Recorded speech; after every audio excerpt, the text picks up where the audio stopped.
Good morning.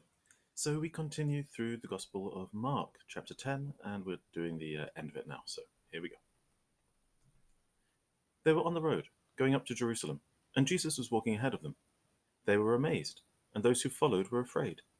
He took the 12 aside again, and began to tell them what was to happen to him, saying, "See, we are going up to Jerusalem, and the Son of Man will be handed over to the chief priests and the scribes, and they will condemn him to death.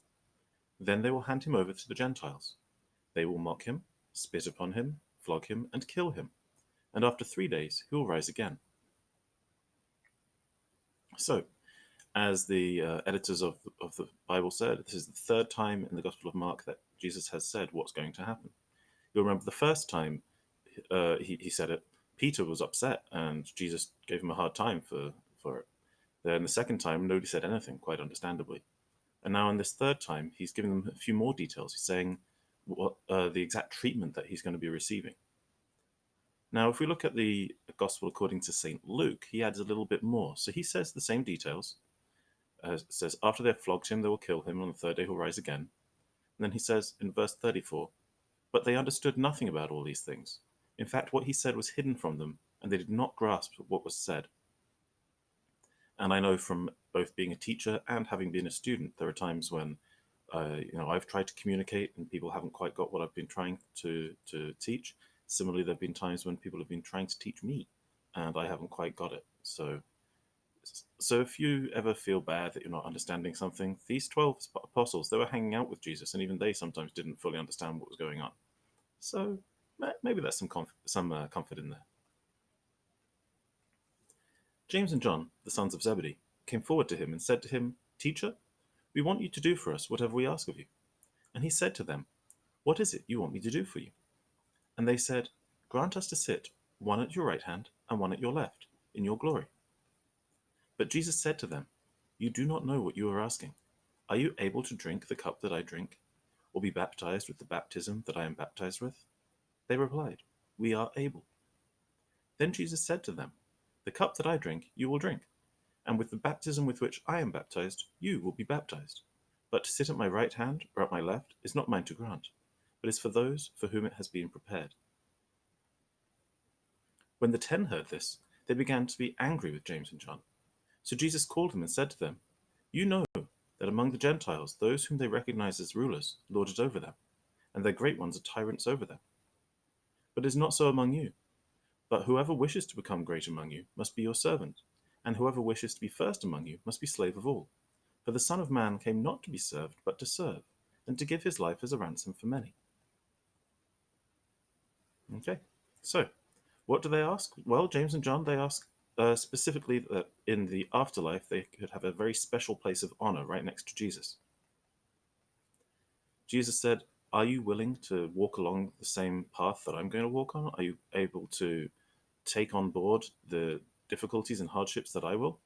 And they said that yes, they are. But Jesus said, "Well, that's wonderful, but it's still not necessarily going to be your place in heaven." Now, the other 10, they were quite upset with James and John for trying to think of themselves as being more important. That oftentimes will happen, that people don't like the idea of somebody trying to be the favorite. And so, once again, we have this ongoing theme. I think this might be the fourth time now in the Gospel of Mark that we've seen this, where it says, "Whoever wishes to be great among you must be your servant." We also heard the first will be last. Serving is definitely a great theme in the Gospel of Mark.